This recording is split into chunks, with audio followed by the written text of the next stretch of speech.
media seat today, Mary Margaret Olohan, who is the Daily Wire's first ever White House correspondent. Congratulations, Mary Margaret. The Daily Wire was founded 10 years ago by Ben Shapiro.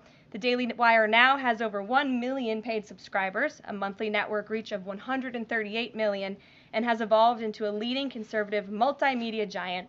They are now the 5th largest podcast network in the world and home to some of the top-ranked shows. With that, I will take your questions, and Mary Margaret, why don't you kick us off? Thank you so much, Karoline. It's great to be here. Thanks. So I had 2 questions, if that's okay. The first Sure. on last night and the second on Maine. You talked about behavior from Democrat lawmakers, a lot of disruptions, and I just wanted to kind of go back to that. We saw Democrat lawmakers not stand for Laken Riley, for Peyton McNabb, for the son of a slain police officer and 13-year-old cancer survivor.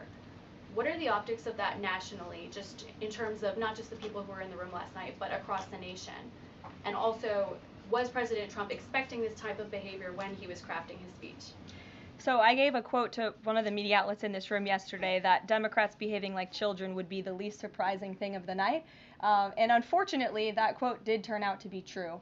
I think the president and everyone, frankly, was surprised by the Democrats refusing to stand for not the president's policies, because frankly we expected that, but for the everyday Americans who President Trump was shining a light on their stories. Mark Fogel, for instance, an American school teacher who was detained by the Russians. President Trump freed him. If Joe Biden had done that, they all would have been on their feet, but because of it came from President Trump, they weren't. So we think it's very sad, but we're very proud of the president today, and the American people are the people that this president cares about most, and the reviews are in, and everybody